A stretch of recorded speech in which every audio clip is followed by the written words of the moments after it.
Birthday celebrate করতে গিয়ে আমাদের সাথে যে এত বড় একটা ব্লান্ডার হয়ে যাবে সেটা আমরা কিন্তু কখনো ভাবতে পারিনি।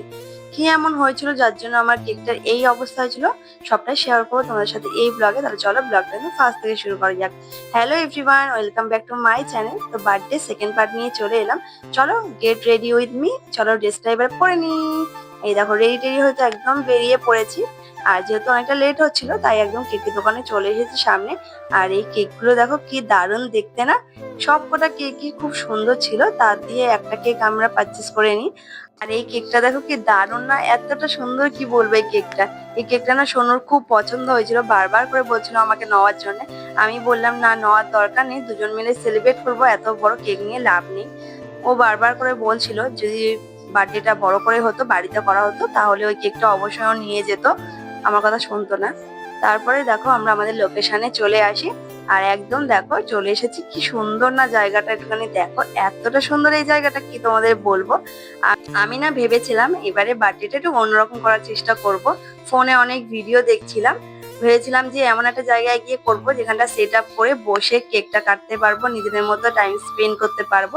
সেই ভেবে আমরা না একটা লোকেশন খুঁজছিলাম, একটা ভিডিও দেখে পুরো সেম টু সেম খোঁজার চেষ্টা করেছি, অনেক সার্চ করে অনেক জায়গা খুঁজে লাস্টে এই জায়গাটা আমরা চুজ করি। আর এইদিকে না একটা ব্যাপার ঘটে গেছিল, কেক টেক তো সব আমরা সঙ্গে করে নিয়ে এসেছিলাম, কিন্তু আমরা না ম্যাচ বক্স নিয়ে আসতেই ভুলে গেছি। আর ওটা ছাড়া আমরা কি করে মোমবাতি জ্বালাবো, কি করে বা আমরা স্পার্কেলটা জ্বালাবো সেটাই বুঝতে পারছিলাম না, কি যে হবে।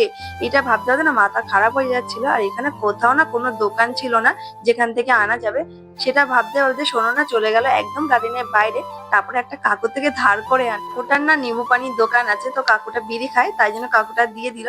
তো ও বলেছিল তোমার দোকান থেকে আমরা নিম্বু পানি খাবো বেরিয়ে এখান থেকে, তো সেই বলে অবশেষে নিয়ে আসে। আর এই যে জায়গাটা তোমরা দেখতে পাচ্ছ এত সুন্দর জায়গাটা, এই জায়গাটা আমরা খুঁজছিলাম ওই ভিডিও দেখে দেখে। তো এইটা অনেকটাই ওরকমই দেখতে, তো পুরো অনেকটাই ওর সঙ্গে মিলে গেছে। তো এই জায়গাটাই চুজ করলাম। সবকিছু সেট আপ রেডি করে তারপরে কেকটাকে বার করি। আর এই যে আমার কেক পিঙ্ক আর হোয়াইটের মধ্যে রেখেছি।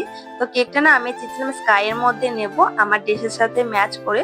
ওইরকম কেক একটা দেখেছিলাম কিন্তু আমার একটু কোনো জায়গায় ভালো লাগেনি, তাই জন্য এইটাই নিলাম। আর উপর থেকে না ফুলগুলো ছিঁড়ে এদিকে দিয়ে পুরো ডেকোরেশন করে নিয়েছে। আর কেকটা দেখতে না খুব সুন্দর লাগছিল। আর যেহেতু হোয়াইট কালারে তাই না দুধ দিয়ে বোঝাই যায় না কেকটা। আর এইদিকে আমি তারপরে কেকটা কাটিং করে ফেললাম। আর এইদিকে এই ছেলেটার তো গিফট দেওয়ার পুরো তরই সয় না, তখন আমি গিফটটা আনবক্সিং করবো আর আমার রিয়াকশনটা কি হয় সেটা দেখার জন্য বারবার করে বলছিল খুলতে। তারপরে খুললাম আর এটা না খুব সুন্দর দেখতে ছিল, লাইটও জ্বলে। এরকম না অনেক শোপিস আমার কাছে আছে অলরেডি। আর এই ছেলেটা না এত ফালতু টাকা খরচা করতে পারে কি বলবো, এত বারণ করি আমি, আমার না একদম ফালতু টাকা খরচা করতে একদম ভালো লাগে না দরকার ছাড়া। আর এইদিকে দেখো এই গাছটা কি সুন্দর, দেখো পুরো ফুলগুলো না পুরো একদম পদ্ম ফুলের মতো লাগছে, খুব সুন্দর ছিল গাছটা। তো জঙ্গলের ভিতর ছিল বলে আমি আর গেলাম না।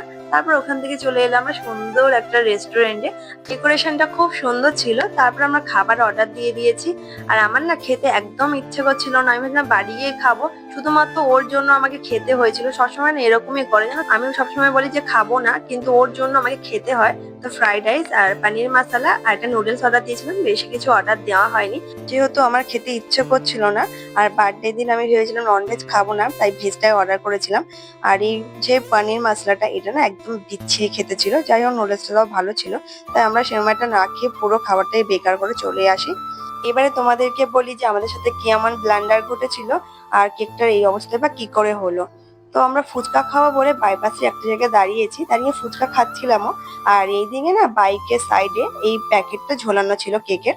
তো ফুচকা খেতে খেতে দেখি হুট করে প্যাকেটটা ছিঁড়ে পড়ে যায় আর কেকটাও পুরো পড়ে যায়। আর তুলেই দেখি কেকটার অবস্থা এরকম হয়ে গেছে, ঠিক পুরো ভেঙে চুরে চারদিক দিয়ে কেকটা পুরো একদম শেষ হয়ে গেছে। তো ভাগ্যিস কেকটা মানে প্যাকেটটার বাইরে পড়েনি, বাক্সটার মধ্যে কেকটা এরকম অবস্থা হয়েছে। তো এইদিকে দেখো প্যাকেটটা পুরো ছিঁড়ে গেছে দেখতে পাচ্ছ। তো আমরা ভেবেছিলাম কেকটা যেহেতু খাওয়ার অবস্থা নেই তাই ফেলে দেবো।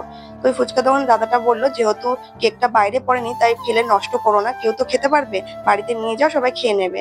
যাই হোক কি আর করা যাবে। তো ব্লগটা এই পর্যন্ত, ভালো লাগলে একটা লাইক করে দিও আর আমার চ্যানেলটাকে ফলো করতে কিন্তু একদমই ভুলো না।